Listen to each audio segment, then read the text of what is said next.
One of the more interesting and honestly underrated friendships to come out of Love Island is a bond between Rob Rausch and Aaron Evans. While viewers primarily tuned in for romance, what quietly developed on screen was a genuine friendship built on trust, loyalty, and shared strategy. Something that's Dude, like, the only reason I even thought about saying is because of you, man. Like, the only reason. Strategy. Something that stood out in a villa environment where alliances often shift quickly. What makes this dynamic especially fascinating in hindsight is Aaron's background. Before ever stepping foot in Love Island Villa, some people might have forgotten, Aaron had already won the Traitors UK. That's important. He didn't come in. I'm an honest person, so I voted for him, man.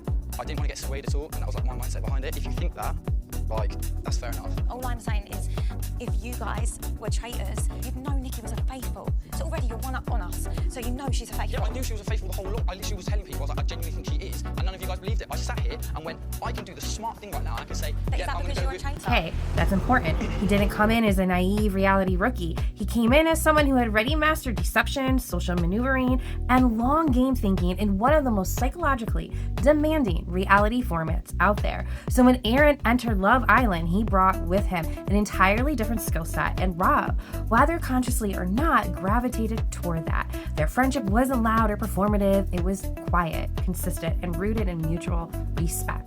On each other during high-pressure moments, compared notes, and offered grounded advice when emotions ran high. Fast forward to now, with Rob appearing in the orbit of the Traitors US, and fans can't help but wonder, could Aaron's experience have played a role in preparing Rob for a game like this? Not a literal or training montage sort of sense, but in exposure. When you spend weeks alongside someone who had already won a game built on trust, betrayal, and perception, you absorb things. You learn how to read rooms, you learn when to speak and when to stay silent, which Rob is doing so good. You learn how relationships can be both genuine and strategic at the same time. Aaron winning the Traitors UK before Love Island means he entered the villa with a mindset that most Islanders didn't have, and Rob, by proximity, benefited from their perspective. Their friendship showed a level of emotional intelligence and a situational awareness that went beyond typical villa bonding.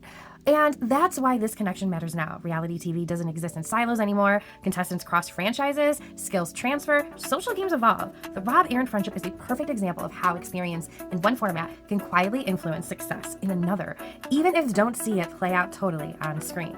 Whether Rob ultimately thrives on the Traitors US or not, it's hard to ignore that his closest ally in the villa was someone who had already proven he knew how to win a game where trust is currency and perception is everything. And sometimes the best preparation isn't a strategy guide. It's who you stand next to when cameras are on. And check out Kimberly and I every Wednesday on